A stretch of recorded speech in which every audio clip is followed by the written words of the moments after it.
Fragrance of the Week. Drakkar Noir. 1980 fucking 2. Not a year. A proper fucking civilization. The last time the human race had its shit together without needing a committee of hand-wringing wankers, a therapist on speed dial, or a groveling apology letter for existing. That was the peak, mate. Everything since has been one long, slow, ball-aching slide into a world where grown men cry on podcasts about their feelings and call it emotional intelligence. What a load of absolute bollocks. Hair was enormous. Shoulders were enormous. Nobody said sorry for either, because sorry was for spineless twats and people who just reversed into your Ford Capri.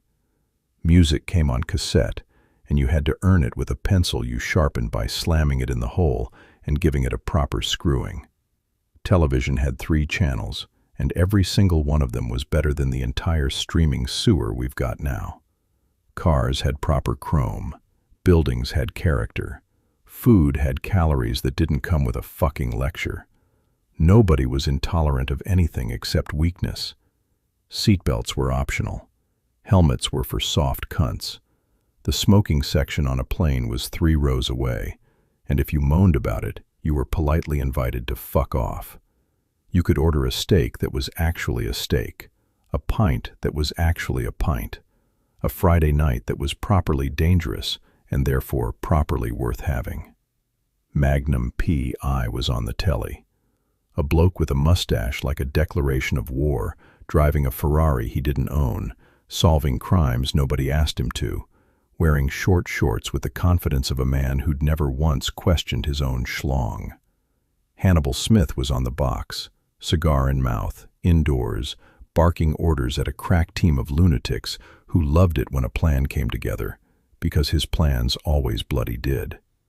Rocky Balboa was in the cinema, running up those steps in the freezing cold with a face like a bag of spanners and zero interest in a healing journey. Indiana Jones was cracking whips, wearing a hat, raiding tombs, and simply not giving 2 fucks. Men were men. Not a debate, not a think piece, just a fact.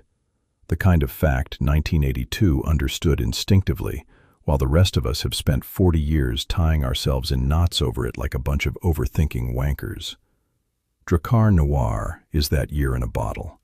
Lavender, oak moss, leather, musk. 4 ingredients. That's it. That's the entire manifesto of a decade that knew exactly what a man was supposed to smell like. 4 things, assembled with absolute bloody conviction, worn without apology.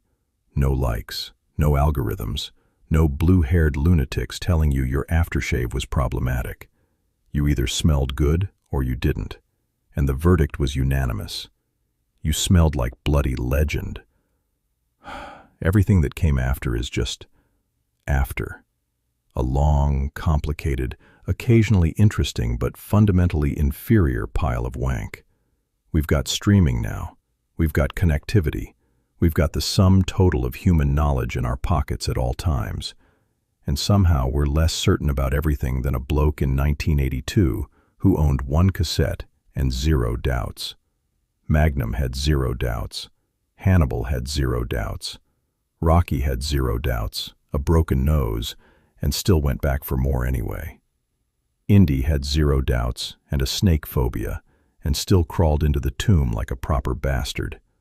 4 sprays, 5 sprays, 10 sprays. I don't give a single flying fuck number of sprays. Turn the collar up, you magnificent bastard. It's always 1982 somewhere, and that place is Drakkar Noir. Fuck yeah.